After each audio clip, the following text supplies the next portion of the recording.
Okay, so lots of agents talk to me about how they could try to get more houses on the market, how they could sell more stuff, how they could increase their revenue. The problem actually goes deeper than that, because what happens with agents that try to solve that problem is they get sold in on supposed instant fixes, and they go out and they buy individual tools. So they might buy into an email marketing system, because surely if they send more emails out to their existing database, they might get more transactions. Or maybe they go out and they invest in an instant valuation system, because if they give people a way of doing an instant valuation on their website, they might get more leads, which might lead to more transactions.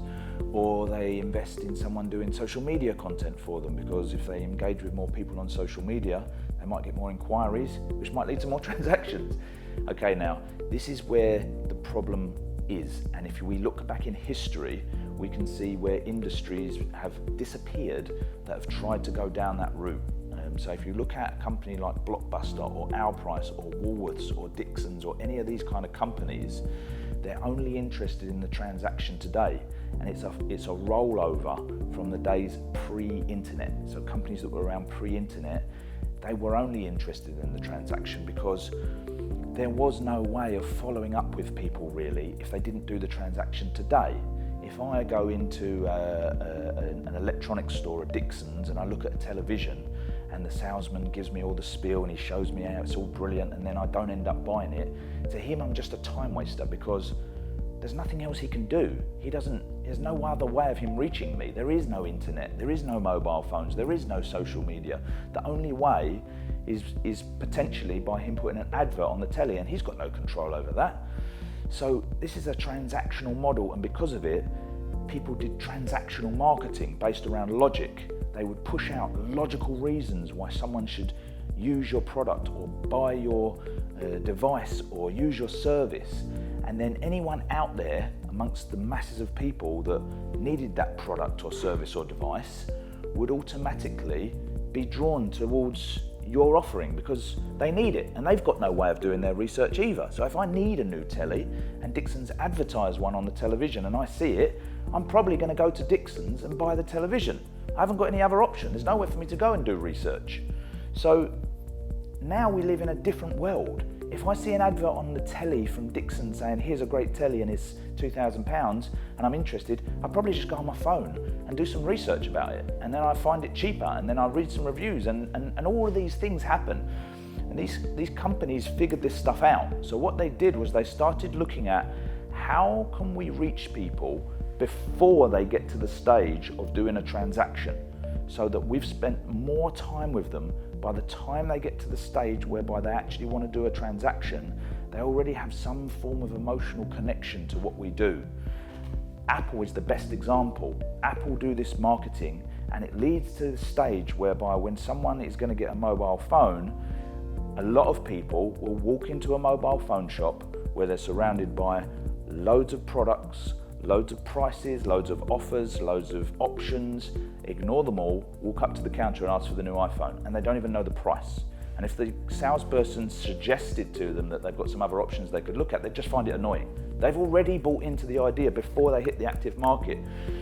So estate agents that are trying to solve the transactional problem, unfortunately the bad news, not really many ways of doing it. You already know how to hustle for business. You already know how to go and knock on doors and send leaflets and do the stuff to try and reach people in a transactional market. What happens is that if you don't start looking at the dormant market, then the agents that do, they'll start to get the business as that moves towards the active market. Other agents, their transactions will start to shrink and shrink and shrink until they go pop. And that's what happened with companies like Blockbuster and Dixons and Woolworths. We've already seen it in history. The companies that survive, what they do is they build one source of central data for their marketing. There's no point in just getting an email system and then having an instant valuation system and then running social media and having all these different pots where data comes in, because it becomes impossible to manage. So what happens is you run an advert on Facebook saying, why don't you do an instant valuation? And I click it and I do an instant valuation. And then the data comes in, you phone me, and I don't want a face-to-face valuation. So you say that was a waste of time, you throw the data in the bin. And the next time I go on Facebook, I see the instant valuation ad again. You're wasting your money And I'm finding it annoying because I've already done an instant valuation. So now when I see that advert, it's pointless to me.